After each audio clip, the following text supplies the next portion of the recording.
എല്ലാ കൂട്ടുകാർക്കും കുട്ടിമാളൂസ് വേൾഡിലേക്ക് സ്വാഗതം. ഇന്ന് ഞാനിവിടെ കാണിക്കുന്നത് ചുരങ്ങയുടെ ഇല താളിക്കുന്നത് എങ്ങനെയാണെന്ന്.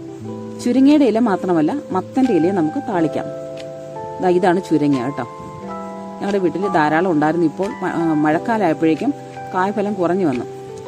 മത്തന്റെ ഇല, മുരിങ്ങയില, ചില സ്ഥലങ്ങളിൽ പച്ചമുളക്, അതായത് കാന്താരി മുളകിന്റെ ഇല വരെ താളിക്കാറുണ്ട്. ചുരങ്ങയുടെ ഇല കഴുകി വൃത്തിയാക്കി ഇതുപോലെ ഇങ്ങനെ കീറി കീറി കീറി എടുക്കുക.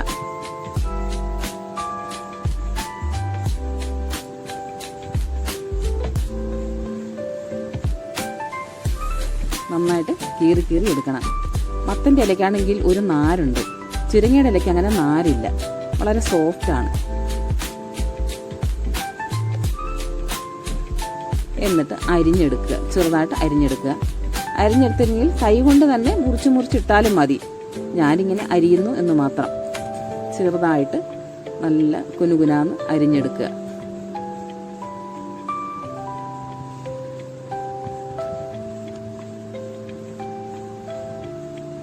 കൈകൊണ്ട് അരിയാൻ ബുദ്ധിമുട്ടുള്ളവർക്ക് കട്ടിംഗ് ബോർഡിൽ വെച്ച് അരിയാം. ഇത് ഇങ്ങനെ അരിഞ്ഞരിഞ്ഞ് പ്രാക്ടീസ് ആയതാണ്. അതുകൊണ്ട് ഫിംഗർ ക്യാപ്പ് ഇല്ലെങ്കിലും അരിയാൻ സാധിക്കും.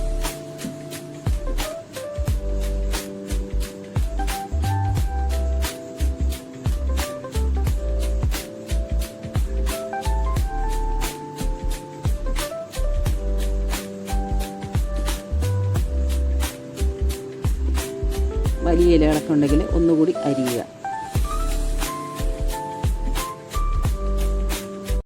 ചുരങ്ങയില താളിക്കുന്നതിനായി ഞാനിവിടെ ചേർക്കുന്ന ഇൻഗ്രീഡിയൻസ് ആകെ 4 ഇൻഗ്രീഡിയൻസേ ഉള്ളൂ. ചെറിയ ഉള്ളി ചെറുതായി അരിഞ്ഞത്, വെളുത്തുള്ളി ചെറുതായി അരിഞ്ഞത്, 2 പച്ചമുളക്, മഞ്ഞൾപ്പൊടി. ചീനച്ചട്ടിയോ ചുവട് കട്ടിയുള്ള ഒരു പാത്രമോ ഒരു കടായിയോ എന്താണെന്ന് വെച്ചാൽ നിങ്ങളുടെ ഇഷ്ടം പോലെ അടുപ്പിൽ വെക്കുക. വെളിച്ചെണ്ണ ഒഴിക്കുക. വെളിച്ചെണ്ണ ഒഴിച്ച് ചൂടാകണം. കടുക് ആവശ്യമില്ല. വെളിച്ചെണ്ണ നന്നായി ചൂടായി കഴിയുമ്പോൾ ചെറിയ ഉള്ളി ചേർത്ത് കൊടുക്കുക. അതിനോടൊപ്പം തന്നെ വെളുത്തുള്ളിയും പച്ചമുളകും ചേർത്ത് കൊടുക്കുക.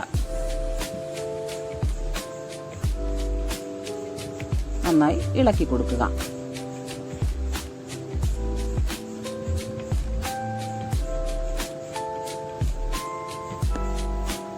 വെളുത്തുള്ളിയും ചുമന്നുള്ളിയും പച്ചമുളകും. ഇനി 1 ഗ്ലാസ് കഞ്ഞിവെള്ളം വേണം. തെളിഞ്ഞ കഞ്ഞിവെള്ളം. കഞ്ഞിവെള്ളത്തിന്റെ തെളിയാണ് വേണ്ടത്. കഞ്ഞിവെള്ളത്തിലാണ് നമ്മൾ ഇത് തയ്യാറാക്കുന്നത്. പച്ചവെള്ളത്തിലും തയ്യാറാക്കാം, പക്ഷേ കഞ്ഞിവെള്ളമാണ് കുറച്ചുകൂടി ഗുണവും സ്വാദും.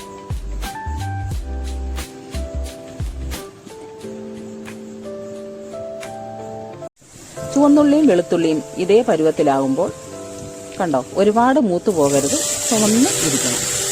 അരിഞ്ഞു വെച്ചിരിക്കുന്ന ചുരങ്ങയുടെ ഇല ചേർക്കുക. മഞ്ഞൾപ്പൊടിയും ചേർക്കുക. 1 മിനിറ്റ് ഇളക്കുക.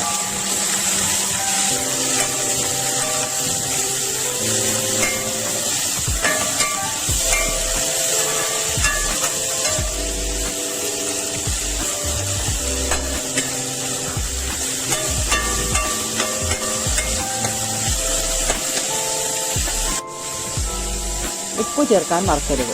ആവശ്യത്തിന് ഉപ്പ് ചേർക്കുക. ഇനി കഞ്ഞിവെള്ളം ചേർക്കുക. 1 ഗ്ലാസ് കഞ്ഞിവെള്ളം. അതിൽ കൂടുതൽ വേണമെങ്കിലും ചേർക്കാം. കുറച്ച് വെള്ളം കൂടി ചേർത്താലും കുഴപ്പമില്ല. നന്നായി ഇളക്കിയിട്ട് വേവിക്കുക. ഇതുപോലെ തിളയ്ക്കണം. തിളച്ച് ആ ഇലയൊക്കെ നന്നായി വേവണം.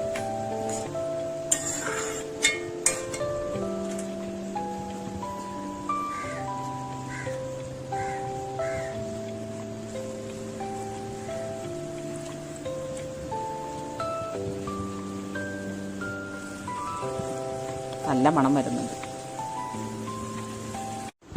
ഈ വെളുത്തുള്ളി എടുത്ത് കഴിച്ചാൽ എന്തൊരു ടേസ്റ്റ് ആണെന്ന് അറിയാമോ? വെളുത്തുള്ളി ആണെന്ന് പറയില്ല, അത്രയ്ക്ക് ടേസ്റ്റാണ്. ഇനി നമുക്ക് കറി ഒരു പാത്രത്തിലേക്ക് പകർന്നു വയ്ക്കാം.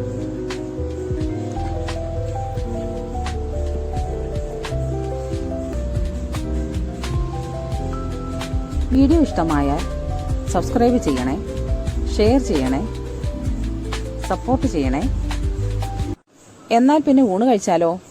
ഇതിന് കോമ്പിനേഷൻ ഉണക്കമുള്ളൻ വറുത്തതാണ്, അതായത് കാരല്. ഉണക്കമുള്ളൻ കിട്ടാത്തതുകൊണ്ട് ഞാൻ പച്ചക്കാരൽ വറുത്തു. പച്ചക്കാരൽ കറിയും വെച്ചിട്ടുണ്ട്, പപ്പടവും ഉണ്ട്. എല്ലാം കൂടെ ഒരു പിടി പിടിക്കണം. എന്തൊരു ടേസ്റ്റ് ആണെന്നറിയോ? അപ്പോൾ Tata, bye bye, thank you.